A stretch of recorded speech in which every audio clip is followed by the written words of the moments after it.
البدع والأهواء، أهل البدع العقائدية وأهل البدع السياسية.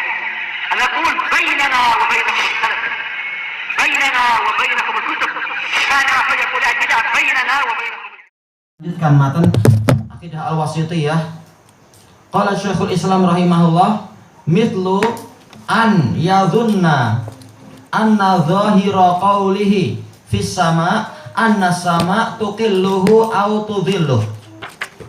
Contoh persangkaan yang dusta itu apa? Yaitu seseorang menyangka bahwasanya lahiriah dari firman Allah Ta'ala fis sama aamintum min man fis sama, apakah kalian merasa aman dari zat yang ada di langit? Maksudnya adalah anna sama tuqilluh, bahwasanya langit itu memikul Allah. Autodilluh, atau langit itu menaungi Allah, karena fi artinya di dalam, kata orang tadi. Kata beliau, wa hadza batilun bi ijma'i ahli ilmi wal iman. Ini adalah persangkaan yang batil, persangkaan yang salah dengan kesepakatan para ulama dan orang-orang yang beriman. Fi tidak selalu bermakna di dalam, boleh jadi maknanya adalah lain-lain.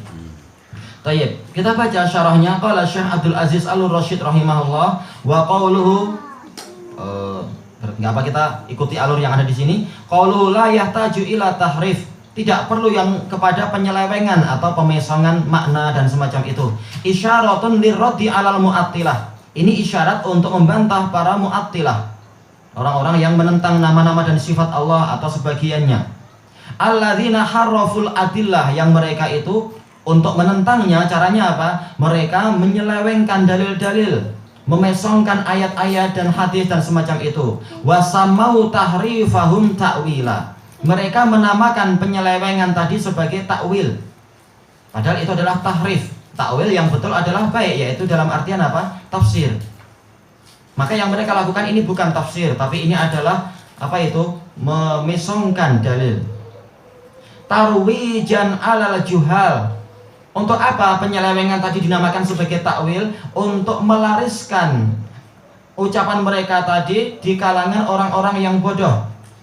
Dikatakan, oh kalian nggak paham tafsir, kalian tidak paham takwil, kami yang paham. Maknanya apa? Begini-begini. Oh ternyata begitu. Padahal itu bukan takwil. Itu sebenarnya adalah tahrif, penyelewengan makna. Itu merusak kebetulan, merusak kebenaran. Wa huwa fil haqiqah tabdilun wa taghyirun li kalamillahi wa rasulih. Dia itu bukan takwil, tapi hakikatnya adalah mengganti dan merubah kalamullah dan kalam rasulnya.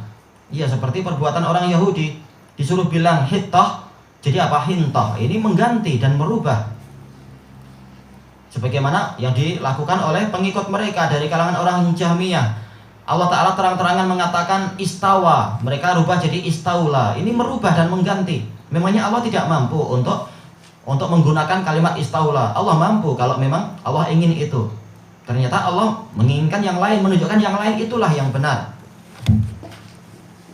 Cuma apa? Mereka berpandai-pandai. Oh, bukan istawa, yang betul istaula. 7 ayat itu semuanya adalah istaula yang betul. Seakan-akan mereka lebih tahu kalimat yang betul daripada Allah Ta'ala, lebih tahu bahasa daripada Allah. Padahal Allah yang menciptakan bahasa semuanya. Mereka cuma ikut kalau mereka, itu pun kalau mereka paham. Fa inna ma jaa minal adillati fi isbatil ulu wal fauqiyah, karena dalil-dalil yang datang di dalam penetapan ketinggian Allah, wa ghairi dzalika minas sifat, dan sifat-sifat yang lain, sharihul lafadz, lafadznya itu jelas, tidak perlu ditakwil. Lafadznya itu jelas, maknanya itu sudah terang. Tidak layak kita mengatakan, oh kita tidak tahu maknanya, serahkan aja pada Allah. Kalau kamu tidak tahu, sila tidak tahu. Jangan menyuruh orang lain menjadi tidak tahu juga. Orang lain tahu, alhamdulillah. Tahu dengan apa? Berdasarkan kaidah-kaidah bahasa Arab, ketentuan bahasa Arab. Kalau kalian tidak tahu, jangan memaksa orang lain ikut tidak tahu. Ini adalah apa? Bantahan kepada orang mufawwidhah, mengatakan maknanya kita nggak tahu, maka kita serahkan pada Allah. Ya kamu yang nggak tahu, jangan suruh kami ikut tidak tahu. Tayyib. Wadihul makna, dalil-dalil tentang sifat-sifat Allah itu lafadznya jelas, maknanya juga terang. Inilah akidah Ahlussunnah wal Jamaah, akidah para salaf, menetapkan sesuai dengan lafadznya dan maknanya yang dikenal di dalam bahasa Arab. Salam. Tayyib. nassofi maknahu la yahtamilu ta'wil. Dalil-dalil tadi itu adalah nas, telah menetapkan maknanya. Istawa jelas maknanya adalah irtafa, maknanya adalah ala, yaitu tinggi atau naik di atas, tinggi di atas dan semacam itu. Demikian pula ain, yaitu mata. Tidak perlu ditakwil ini, takwil itu dan seterusnya. La yahtamilu ta'wil, dia tidak mengandungi penakwilan. Maknanya terlalu jelas. Tayyib qauluhu tuqilluh, bahwasanya sebagian orang menyangka fis sama berarti langit itu memikul Allah. Tahmiluhu wa tarfa'uh, memikul Allah dan mengangkat Allah. Qauluhu au tuzilluh, atau menaungi, tasturuh, yaitu menutupi. Wa dhullah asyai'ul ladzi yuzilluka min fauq. Dhullah, naungan, itu adalah sesuatu yang melindungi dirimu dari bagian atas. Seperti apa? Seperti awan, seperti payung, seperti juga bumbung dan lain-lain. Semua istilahnya adalah dhullah, tuzilluna, menutupi kita, menaungi kita. Qauluhu mithlu an yadhunna, seseorang, atau kalau bukan seseorang ya kita kata mithlu an yudhanna anna dhahira qawlihi fis sama, seperti apa? Disangka bahwasanya lahiriah dari firman Allah Ta'ala fis sama ila akhiri fi mithli qawlihi subhana a'amintum man fis sama. Contoh persangkaan yang salah adalah persangkaan sebagian orang ketika dibacakan kepadanya ayat a'amintum man fis sama, apakah kalian merasa aman dari zat yang ada di langit? Wa qaulil jariyah, dan juga menyangka terhadap ucapan wanita yang menjadi hamba sahaya itu, salah seorang sahabiat. Lamma sa'alahan Nabi SAW qalat fis sama, manakala Nabi SAW menanyakan padanya di mana Allah, maka dia menjawab Allah Ta'ala di langit. Berarti apa? Langit itu menaungi Allah atau memikul Allah, yaitu di dalam. Wa hadza dhannun fasid, ini adalah persangkaan yang rusak. Musadimun li adillatil kitabi wa sunnah, bertentangan, berbenturan dengan apa? Dalil-dalil Al-Quran wa sunnah. Dalil Al-Quran jelas menunjukkan apa? Langit dan bumi itu dalam genggaman Allah, bukan Allah di dalam langit. Dan juga apa? Dalil dari As-Sunnah, Rasulullah sudah melewati langit pertama, nggak jumpa Allah. Adanya adalah siapa? Istilahnya yaitu Nabi Adam. Di langit yang kedua yang dijumpai adalah siapa? Nabi Isa dan Nabi Yahya. Di langit ketiga yaitu Nabi siapa? Nabi Idris. Di langit yang keempat adalah Nabi Harun. Ada yang terlupakan nggak? Oh ya, di langit yang ketiga adalah Nabi Yusuf. Di langit yang keempat adalah Nabi Idris. Di langit yang kelima adalah Nabi Harun. Di langit yang keenam adalah Nabi Musa. Dan di langit yang ketujuh adalah Nabi Ibrahim. Nah, baru kemudian naik lagi di atas sampai berjumpa dengan apa? Hijab, tabir yang menutupi wajah Allah, dan Allah di atas itu menunjukkan Allah tidak di dalam langit.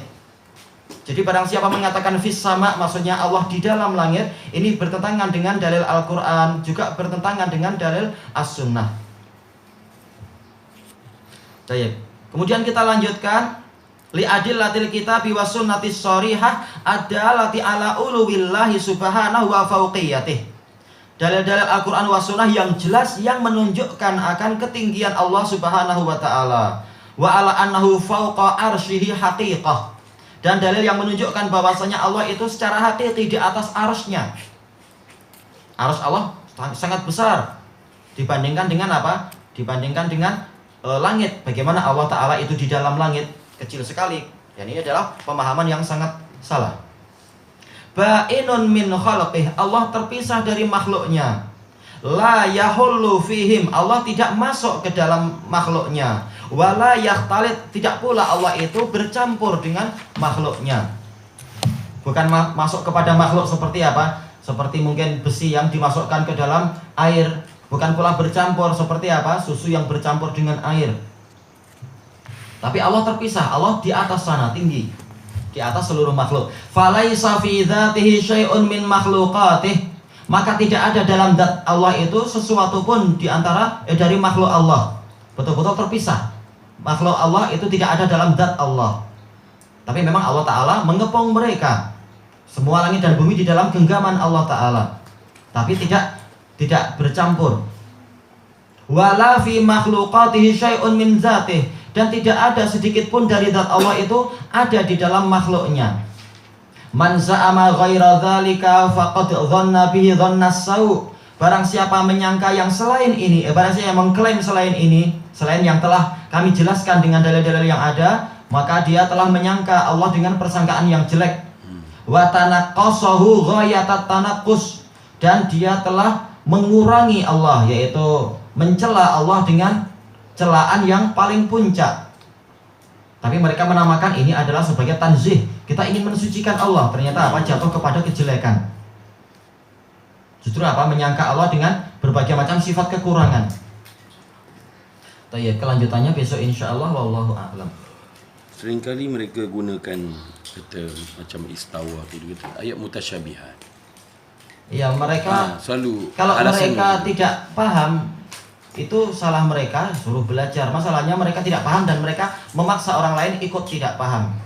Maka bagus ucapan siapa itu Imam Az-Zahabi rahimahullah ta'ala di dalam membantah orang-orang di dalam masalah asma wa sifat itu, di dalam kitab Syiar Alamin Nubala, beliau mengatakan yang menjadi hujah adalah orang yang tahu. Jangan orang yang tidak tahu memaksa orang lain ikut tidak tahu. Harusnya apa? Yang tidak tahu ikut orang yang tahu. Tapi anehnya adalah mereka seperti itu. Orang-orang yang ahli kalam itu mengatakan, oh kita nggak tahu makna ayat-ayat ini, kita serahkan pada Allah. Kalau kamu nggak tahu, jangan paksa kami ikut tidak tahu lah.